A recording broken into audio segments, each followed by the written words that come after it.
En las elecciones presidenciales de diciembre de 2006 se cometió un fraude masivo, descomunal, pero ese fraude comenzó muchos años antes. Cuando Chávez se lanzó a la presidencia en el año 1998, prometió cambios, prometió acabar con la corrupción, prometió resolver los problemas de los venezolanos y el país le dio una oportunidad.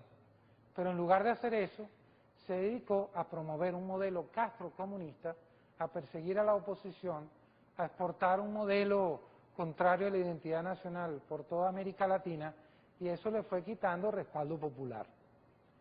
En realidad, el fraude del año 2006 comenzó con la Asamblea Constituyente. El verdadero objetivo de la Asamblea Constituyente no era redactar una constitución, era acabar con los poderes públicos y sustituirlo por funcionarios afines a la revolución. De esta manera, tomó el control de todo. Con el poder legislativo en la mano, promulgó leyes que restringieron la libertad de expresión, la libertad económica, la libertad de protesta. Paralelamente, el régimen creó unos grupos paramilitares armados, protegidos por el Estado, con el objetivo de amedrentar a la oposición, inclusive atacarlos con las armas. De esta manera se fue creando un ambiente donde se fue destruyendo la democracia, la libertad, la libre expresión.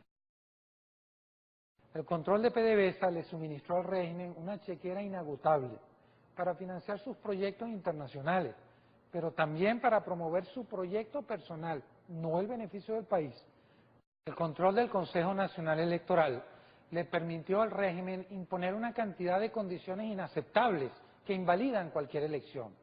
Un registro electoral inflado, amañado, unas máquinas electrónicas para votar totalmente manipulables, un sistema de conteo inauditable, unas máquinas cazahuellas que eliminan el secreto del voto, en fin, crearon todas las condiciones para un resultado final favorable al régimen.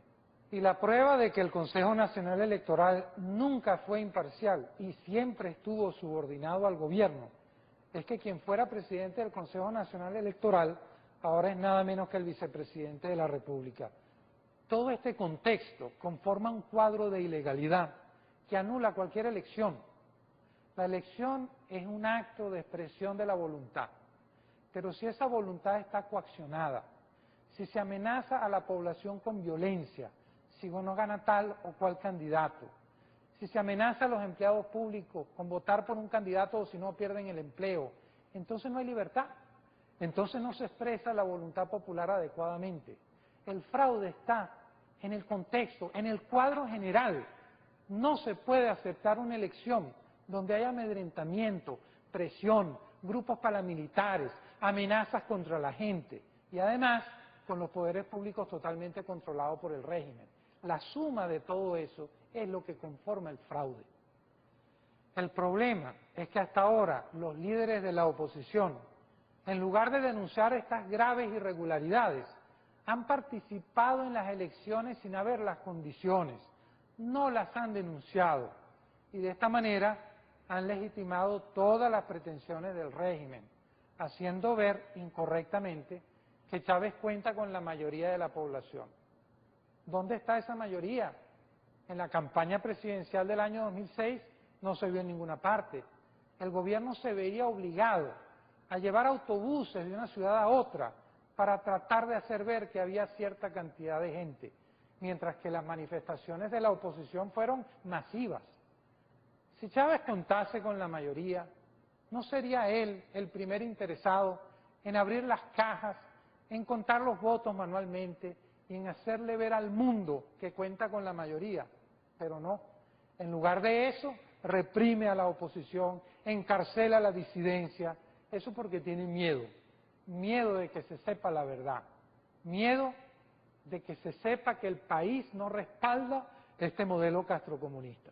Hay que decir la verdad, vivimos ya en una dictadura, no ha habido ni habrá salida electoral mientras Chávez esté en la presidencia y para resolver los problemas del país hay que partir de la verdad, no se puede engañar a la gente con falsas ilusiones, con falsos caminos.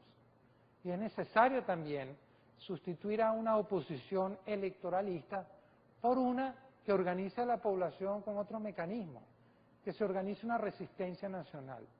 Y no tengas miedo, porque cuando se dice la verdad y cuando se hace el diagnóstico correcto, lo demás viene por añadidura.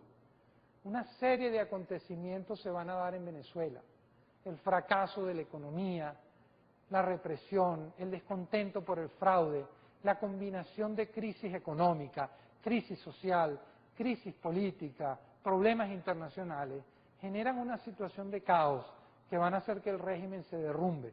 Pero hay que construir una nueva oposición que guíe al país hacia el desarrollo y que salve al país del totalitarismo.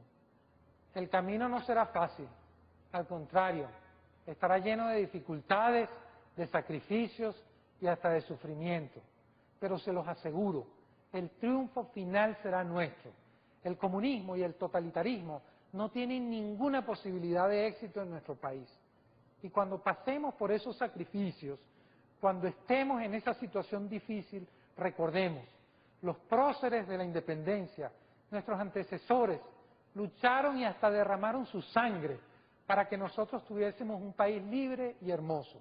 Y tenemos el deber de luchar nosotros también para que nuestros hijos vivan en libertad, no para que vivan en el comunismo. Pero ten fe, ten ánimo, ten esperanza, que el comunismo jamás triunfará en Venezuela.